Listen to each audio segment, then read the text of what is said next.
things are different down west. For the past 2 seasons, the Scarlets have been Wales's premier region, representing Llanelli with distinction in not only the league but also Europe. For the most part, all fans have known for 2 years is relative success, with a PRO12 title and Champions Cup semi-final to celebrate. But Parc y Scarlets is far from a happy place right now. A 27-month run of home victories in the Guinness PRO14 was emphatically smashed to pieces by the Cardiff Blues, the final score 34-5. This horror comes after the defeat to the Ospreys last week, and the region have now slipped below Benetton in the league, out of the playoff spots. It has not been a Merry Christmas for the region, and the frustration was palpable as boos rang out around the ground when Nigel Owens blew the full-time whistle last night, though many had already left as fans flooded through the exits following Ray Lilo's second try 5 minutes from time. Last season they were among the 4 best teams in Europe. They're a long way from that right now. So where is it all going wrong?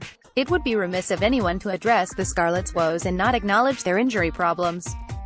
Scarlets trudge off the field following the full-time whistle. Image, Chris Fairweather, Hugh Evans' agency. Lee Halfpenny was named in the side but didn't make kickoff after concussion symptoms returned in training this week. Kieran Fonosha, elbow, lasted 34 minutes. James Davies, playing his second game since September, made way at halftime and Will Boyd went off early in the second period. As well as that, Wales stars Rhys Patchell and Jake Ball are also out of action, and you're still only scratching the surface.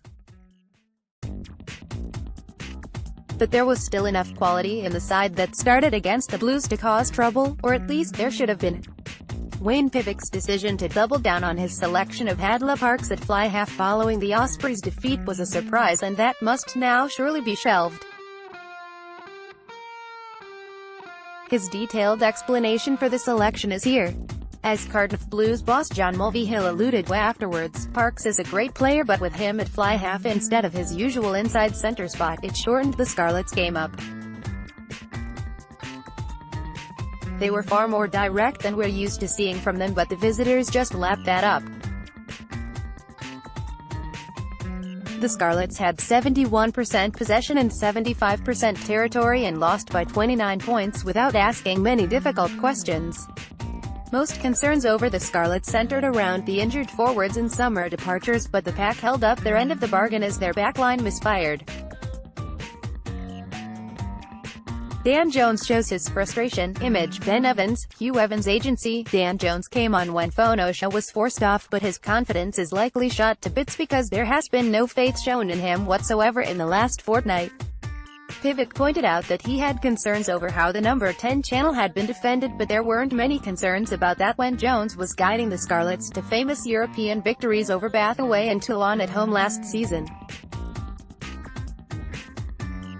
There were cheers when the crowd noticed Jones getting his tracksuit off as the fans let Pivack know what they thought of his selection. On a similar theme, there is the curious case of Steph Evans. The winger was left out on the field after the warm-ups to do fitness with the other unused players, as is customary these days, and cut a frustrated figure as he marched back to the dressing room shortly before kickoff after his sprints. His face expressionless, a look that said it all. When asked if Evans, a Wales international, was ever in contention to be called into the squad after Halfpenny's withdrawal, Pivack shot down the suggestion immediately, suggesting he needed to work on his game without the ball. Steph Evans of Scarlets. Image, Hugh Evans' picture agency. Evans has his issues in defense, but they've always been forgiven because he makes things happen in attack. He's a spark, and yet he's now deemed too much of a liability.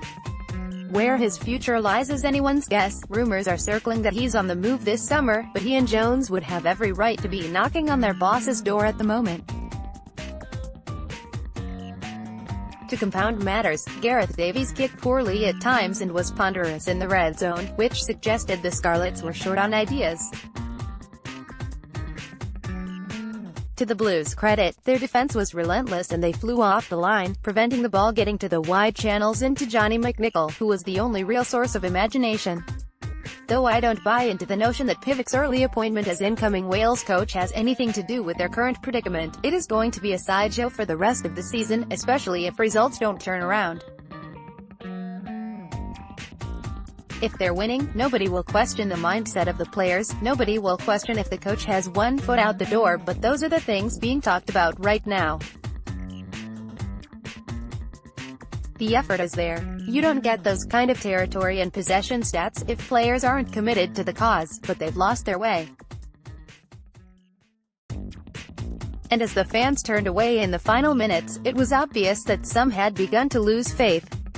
As Lilo celebrated the score that sealed it, one fan in front of the coach's box turned around and simply glared at Pivac and his assistants. He didn't shout anything in their direction, he didn't need to.